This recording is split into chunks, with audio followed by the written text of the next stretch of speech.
America Iran के ऊपर जब दबाव डाल रहा है, न्यूक्लियर दबाव डाल रहा है, ईरान तो हिंट दे ही चुका है कि ठीक है, आईएईए की टीम को आने दो, न्यूक्लियर इंस्टॉलेशंस को चेक करने दो। ईरान की छोटी सी ख्वाहिश है कि उस टीम में कोई अमेरिकन नहीं होना चाहिए, उस टीम में कोई इजरायली नहीं होना चाहिए, न्यूट्रल देश के साइंटिस्ट होने चाहिए, जैसे भारत, जैसे नॉर्वे। क्योंकि देखिए हो क्या रहा था मैं बताता हूं, इन आईएईए इंस्टॉलेशन इंस्पेक्शन के चक्कर में अ, अमेरिका को ईरान के गुप्त न्यूक्लियर ठिकानों की लोकेशन पता लग रही थी। अगर आप देखें, ईरान में 7 या 8 जगह पर न्यूक्लियर रिसर्च होती है या न्यूक्लियर पावर प्लांट है। तो अमेरिका को सटीक पता करना होता है कि फलाने जगह पर यूरेनियम कंसंट्रेशन के लिए उन्होंने जो सेंट्रीफ्यूज लगाए हैं, किस बिल्डिंग में है या किस गुफा में है। तो पिछले 5 साल, 4 साल, 3 साल से क्या हो रहा था कि जब भी आईएईए की टीम जाती थी, उसमें इजराइल के अपने प्लांट होते थे, स्पाइस, चाहे वो साइंटिस्ट हो चाहे वो इंजीनियर्स हो। इस तरह से अमेरिका भी अपने स्पाई डाल देता था। है ऑस्ट्रेलियन साइंटिस्ट लेकिन है अमेरिका का स्पाई, है जर्मन इंजीनियर आईएईए की टीम में लेकिन है अमेरिका का स्पाई। और तो ये ईरान लोग जब, इस बात को समझ जाता था या उसे पता चल जाती थी ये बात? हाँ, तो जाहिर बात है ईरान हमेशा देखिए इसमें नियम ये है कि आईएईए की जो टीम है उसको ईरान में लैंड करने के बाद तेरा ये जो होस्ट नेशन है, ये उनकी पावर में आता है कि वो किस किस इंस्पेक्टर को हाँ कहे, किस किस इंस्पेक्टर को ना कहे। समझिए एक एग्जांपल बताता हूं। कल अगर आईएईए की 40 सदस्य टीम भारत में आ जाती है हमारे न्यूक्लियर इंस्टॉलेशन को चेक करने के लिए, तो ये भारत सरकार का सोवरेन पावर है कि इनमें से 40 को हम बोले कि भाई 40 में से ये जो 8 हैं ये हमें पसंद नहीं है, वापस जाएं। तो ईरान ने कई साइंटिस्ट और इंजीनियर्स को इस शक में वापस कर दिया आईएईए की टीम से कि भाई असल में ये साइंटिस्ट तो है लेकिन है स्पाई अमेरिका का, अमेरिका का सिटीजन नहीं है। वो हो सकता आ रहा है जर्मनी से, जर्मन सिटीजन है, जर्मन इंजीनियर है, लेकिन है रिपोर्टिंग उसकी अमेरिका तक है।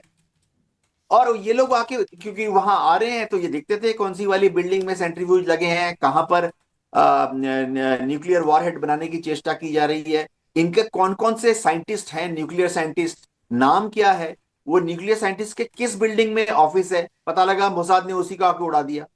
इनके ईरान के न्यूक्लियर साइंटिस्ट का घर कहां पर है, पता लग जाता है ना जब आप विजिट कर रहे हो यस। कि भाई न्यूक्लियर साइंटिस्ट जो है फलाने शहर शहर में फलाने घर में रह रहा है। और वो जाके रिपोर्ट कर देंगे, पता लगा उसके 1.5 साल के बाद मोसाद ने या सीआईए ने उस न्यूक्लियर साइंटिस्ट को उसके घर में ही उड़ा दिया। हुआ है ऐसा होता आ रहा है जी। ऐसा। जी देवनाथ सर, आप अपनी बात पूरी कर लीजिए।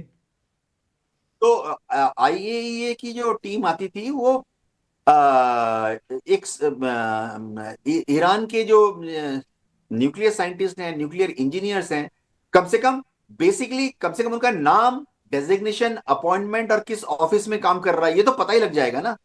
ये इंफॉर्मेशन जो कि कॉन्फिडेंशियल और सीक्रेट होनी चाहिए, ये आईएईए की टीम से निकलकर अमेरिका पहुंच जाती थी, मोसाद और सीआईए को।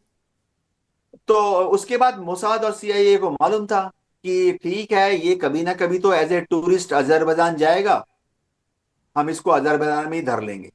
कितने बार हुआ है जी। आप चलते हैं कर्नल शुक्ला के पास। अनुराग सर, अभी हम ईरान की बात कर रहे थे, ईरान की तैयारियों की बात कर रहे थे, ईरान के परमाणु कार्यक्रम की बात कर रहे थे, लेकिन अगर हम दूसरी ओर जाएं, इस कल वाली बैठक से भी अलग पहलू अगर हम देखें तो यह है कि अमेरिका भी तो तैयारी कर रहा है। हम लगातार इस बारे में बात कर रहे हैं, चाहे वो जॉर्डन में अपने सैन्य विमान उतार रहा हो या खाड़ी में वो अरब सागर, लाल सागर में अपने युद्धपोत की तैनाती बढ़ा रहा हो। तो दोनों देशों को तो ये बात पता है कि ये बातचीत हो रही है, लेकिन जंग की तैयारी भी साथ साथ तो चल ही रही है। बिल्कुल जी। टर्मिनल ऑब्जेक्टिव बोलते हैं कि इस सारे युद्ध के या सब चीजों के बाद अंत में हमें अचीव क्या होने वाला है, तो ये सब टारगेट रख के फाइनल करने के बाद सारी कार्रवाई की जाती है। तो यूएस के एंगल से देखें तो यूएस का क्या इतना इंटरेस्ट है कि वो अपना घर छोड़ के इतनी दूर आके लड़ाई के लिए तैयार है, तो वो हमें जानना जरा ज्यादा जरूरी है। मेन चीज है कि ऑयल, जो अमेरिका की इकोनॉमी है वो डॉलर से चलती है, और डॉलर को हम बोलते हैं पेट्रो डॉलर। जहां भी कोई भी देश, ऐसा देश पैदा हुआ जिसने डॉलर के अलावा किसी और करेंसी में व्यापार करना शुरू कर दिया, उसको अमेरिका ने पिछले 20 साल 25 साल में हमेशा खत्म कर दिया। चाहे आप किसी भी देश का नाम ले लो, लेटेस्ट आपका वेनेजुला है। तो उनका टारगेट बहुत दिनों से पहले इजराइल, ये ईरान, इराक था, फिर ईरान हो गया है। एंड क्या है, उनको क्या इंटरेस्ट है वहां पे जाके? उनका सिर्फ और सिर्फ एक ही इंटरेस्ट है, वो है पेट्रोल। पेट्रोल को क्या लेना है, अपने कब्जे में लेना है, और दूसरा, बहुत सारी ट्रेडिंग जो हो रही है वो दूसरे करेंसीज में हो रही है, वो उसको कैंसिल करना चाहते हैं। प्रेसिडेंट ट्रंप ने कई बार धमकी दे चुके हैं BRIC, ब्रिक्स नेशंस को, कि आप अपनी करेंसी नहीं निकालिएगा। तो इसके पीछे क्या है कि जिस दिन दब गया वो डॉलर, जिस दिन नई करेंसी आ गई, तो ऑब्वियसली सारी की सारी इकोनॉमी यूएसए की डूब जाएगी, और जो उनका most powerful nation in the world का स्टेटस है वो चला जाएगा। तो टारगेट यहाँ पे वही है, और ज्यादा दूर देखने की जरूरत नहीं है। चलिए नागेंद्र जी के पास चलते हैं। नागेंद्र जी, अमेरिका की तैयारियों को लेकर आप कैसे देख रहे हैं, क्योंकि हम लगातार आपसे भी बात कर रहे हैं और अपने वनडे के दर्शकों को भी बता रहे हैं कि अमेरिका खूब तैयारियां कर रहा है। वो हर तरह की तैयारी कर रहा है, समुद्र से लड़ाई की, जमीन पर लड़ाई की, और वायु में लड़ाई की, मतलब आसमान की लड़ाई की तो कर ही रहा है। बिल्कुल बिल्कुल, तैयारियां तो कर ही रहा है। और अब्राहम लिंकन को वो मूव भी कर रहा है, ऐसी जगह पे ले जा रहा है जहां से वो लॉन्च कर सके स्ट्राइक, ये खबर आ रही है। और ये यूएस की मीडिया भी अब ये खबर करना शुरू कर चुकी है कि उन्होंने इसको मूव किया है, जेट्स जो हैं वो डिप्लॉयड है। अब जो हम बात कर रहे थे कि ये पूरे मारकाट जो मचाने की बात है, अब US treasury secretary Scott Bessent, अब इन्होंने यूएस के यूएस में जब ये वहां पे हियरिंग्स होती है, ठीक है, और उस हियरिंग में उस US treasury Scott Scott Bessent ने कहा है कि हमारा ये पूरा प्री प्लान्ड अटैक था, this was organised by USA to create all the ruckus inside USA.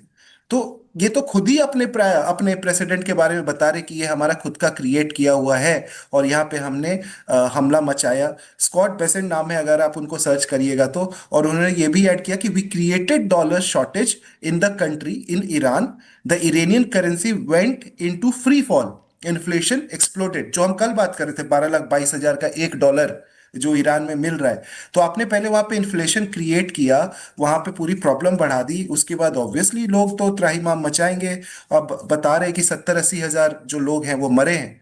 तो उस पे अपना यूएस के जो इंसान है, यूएस के स्कॉट बेसेंट ट्रेजरी है, जो वो खुद ही बता रहे हैं कि ये हमने क्या किया है वहां पे। बाकी जो है बुरा हाल तो है ही वहां पर। एक और खबर जो थोड़ी सी इंटरेस्टिंग है, वैभव, जो विस्फोटों के बारे में बात कर रहे थे, तो जी। कुछ जो यूएस मीडिया के एनजीओ अकाउंट्स हैं, जो कि वहाँ पे काफ़ी ऐसे वीडियोस शेयर करते हैं कि ईरान की औरतें अपना हिजाब हटा देती है, ईरान की औरतें बीच सड़क पे जाकर के बाल काट रही हैं, या सिगरेट पी के खामेनी की फोटो जला रही है। इस तरह की चीज़ों को जो प्रमोट करते हैं जो यूएस के सो कॉल्ड एनजीओज हैं, उन्होंने क्या कहा है कि ये जो विस्फोट हो रहे हैं उसमें वो जो 90,000 शरीर, जो 90,000 डेड बॉडीज, कॉर्पसेस, जो मारे गए हैं लोग, उन लोगों को जलाया जा रहा है। ये खबर है। ये एक और पीछे की खबर है कि ईरान में ये हो रहा है कि जो लोगों को मारा गया प्रोटेस्ट के दौरान, उन लोगों को ये जो ब्लास्ट जो होते जा रहे हैं, हर दिन हो रहे हैं, वो ब्लास्ट को लेकर के ये बड़ी अजीब सी जानकारी आ रही है कि वो ईरान की जो सरकार है, वो एक साथ सारे डेड बॉडीज को जला रही है। जहां जहां पे इन्होंने कॉप्सेज रखे थे, लाशें रखी थी, वहां पे ये ब्लास्ट हो रहे हैं। तो ये थोड़ी सी एक अजीब सी जानकारी है। इसका अभी जो है, ईरान ने तो ऐसा कोई स्टेटमेंट, ऑब्वियस सी बात है कि उनके तरफ से नहीं आएगा, लेकिन जो एंटी स्टैब्लिशमेंट पेजेस हैं जो ईरान में ऑपरेट करते हैं, उनके तरफ से ये जानकारी दी जा रही है। और ये बिल्कुल सही खबर है कि उन्होंने अपने अब्राहम लिंकन को काफी क्लोज, तेहरान से और क्लोज मूव किया है। तो तैयारी है वह वो। बिल्कुल नागेंद्र जी, और आपने जो बात बोली कि बहुत सारे लोगों की मौत हुई है और उनके शवों को जलाया जा रहा है, देवनाथ सर के पास चलेंगे। देवनाथ सर, आपसे लगातार इस मुद्दे पर बात हो रही है और आपने पिछली कई सारे शोज में कहा है कि ईरान में वहां की जो सर्वोच्च सत्ता है, सर्वोच्च नेता है, उनको लेकर लोगों में बहुत ज्यादा आस्था है, उनका लोग सम्मान करते हैं, बहुत भरोसा है, और उनके प्रति लोगों की बहुत वफादारी है, खासकर IRGC की। लेकिन जितने लोगों की मौत हुई है हजारों की संख्या में, उनके परिवार के लोग तो इस वक्त गम में होंगे, और वो तो गुस्से में होंगे ना खामनेई से और इस सरकार से, इस पुलिस से, सेना से। वैभव जी, इसमें कोई शक नहीं है कि आयतुल्लाह खुमैनी की जमीनी पकड़ अभी भी बहुत मजबूत है। वो उनके धार्मिक नेता हैं। भारत में भी हम जानते हैं कि हमारे जो बड़े बड़े धार्मिक नेता हैं उनकी जमीन पर कितनी बड़ी पकड़ है। मुस्लिम देशों में, खासतौर से शिया देशों में बहुत ज्यादा फॉलोअर्स हैं आयतुल्लाह खामेनी के। देखिए, भारत में भी अगर आप देखें, हमारे यहाँ भी करीबन मुस्लिम जो हैं भारत में कितने 20 या 22 करोड़ मुस्लिम हैं। तो बिल्कुल। उसमें से करीबन 15 करोड़, 15% भारत में भी शिया हैं। चाहे कश्मीर में चले जाइए, लखनऊ में चले जाइए, हैदराबाद में चले जाइए। और भारतीय शियाज में भी उनके लिए सुप्रीम धार्मिक नेता कौन है? खामेनी। तो उनका समर्थन काफी जमीन में गहरा है। अब बात यह है कि इसमें कोई शक नहीं है कि आईआरजी ने बहुत कड़े तरीके से भीड़ पर काबू पाया। अब कितने लोगों को मारा गया, अलग अलग सूत्र अलग अलग तरह से जानकारियां दे रहे हैं। अगर हम सब अलग अलग सूत्रों में से उनकी पॉलिटिकल ओरिएंटेशन को निकाल दें, जैसा कि स्टैटिस्टिक्स में, सांख्यिकी में हमेशा किया जाता है कि जब आपके पास डेटा आती है तो आप एक्सट्रीम जो वेरिएबल्स हैं उनको निकाल देते हैं। किसी भी स्टैटिस्टिकल ऑफिसर के पास चले जाइए, वो इसी तरह से कैलकुलेट करते हैं। तो जो मीडियन निकलता है, फिगर आती है 5,500। ईरान की सरकार कहती है कि 2,000 या 2,200। और जो वेस्टर्न स्पॉन्सर्ड मीडिया है वो, कोई बोलता है 16,000, कोई बोलता है 22,000। तो जो मीडियन है, पॉलिटिकली ओरिएंटेड फिगर्स को अगर निकाल दें तो 5,500। अब 5,500 लोग जो मारे गए हैं, ये लोग तो ऐसे भी खमानी सरकार के विरुद्ध थे। तभी पहले तो से ही। ये लोग तो सड़क पे उतरे ही इसलिए थे क्योंकि ये खमेनी सरकार के विरोध में थे। तो जमीन पर ये 5,500 मारने जाने के बाद क्या खमेनी के सरकार के विरुद्ध में और ज्यादा लोगों की संख्या बढ़ गई है? शायद नहीं। क्योंकि ये याद रखना पड़ेगा, देखिए, ईरान की सोशल स्ट्रक्चर को समझना पड़ेगा। ईरान में अभी जो खमेनी सरकार के विरुद्ध जो सड़क पर निकले, ये ईरान का हायर मिडिल क्लास है। या तो हायर क्लास है या हायर मिडिल क्लास है, यानी समाज का ऊपर का तबका। डॉक्टर्स, इंजीनियर्स, प्रोफेसर्स, बुद्धिजीवी, इंडस्ट्रियलिस्ट, बिजनेसमैन, ये लोग सड़क पर उतरे क्योंकि ये लोग अभी भी वो शाह ऑफ ईरान का जो समय था उसको भूले नहीं है। आज की तारीख में ईरान में अगर इंडस्ट्रियलिस्ट है, उनको अभी भी लगता है कि शाह ऑफ ईरान के टाइम में ईरान के खुले इंडस्ट्रियल रिलेशन थे वेस्टर्न कंट्रीज के साथ, अमेरिकन के साथ, तो कितना अच्छा था। ये लोग उतरे हैं सड़क पर। तो खोमेनी के सपोर्ट में कौन है, ये बहुत इंटरेस्टिंग है। आप वहां पर दूर दराज के गांव में चले जाइए, खासतौर से नॉर्थ ईरान और ईरान का वह हिस्सा जो कि अफगानिस्तान के साथ लगता है या पाकिस्तान के साथ लगता है, यानी पूर्वी ईरान। वहां पे पूरी तरह से गांव में, छोटे छोटे कस्बों में ये पश्चिमी ख्याल की कोई विचारधारा है ही नहीं। और वहां से रिक्रूट किया जाता है आईआरजी के जवानों को और अफसरों को। ये समझना पड़ेगा। तो ईरानियन रेवोल्यूशनरी गार्ड ने इतनी मजबूती से क्यों प्रदर्शनकारियों पर कब्जा कंट्रोल किया? क्योंकि देखिए, ईरान में 6 लाख आर्मी है, प्रोफेशनल आर्मी है, वो पॉलिटिकली ओरिएंटेड नहीं है। इसीलिए जब ईरानियन रिवॉल्यूशन हुआ तो उन्होंने आईआरजी का गठन किया। और आईआरजी के गठन में डे वन से जो भी चयन होता है या प्रमोशन होता है, वो सिर्फ उसी का चयन होता है ज्वाइन करने के लिए या प्रमोशन के लिए जो कि कट्टर खामेनी समर्थक है। कट्टर बोला तो इनकी ट्रेनिंग भी ऐसी होती है कि जान जाए लेकिन खामेनी ना जाए।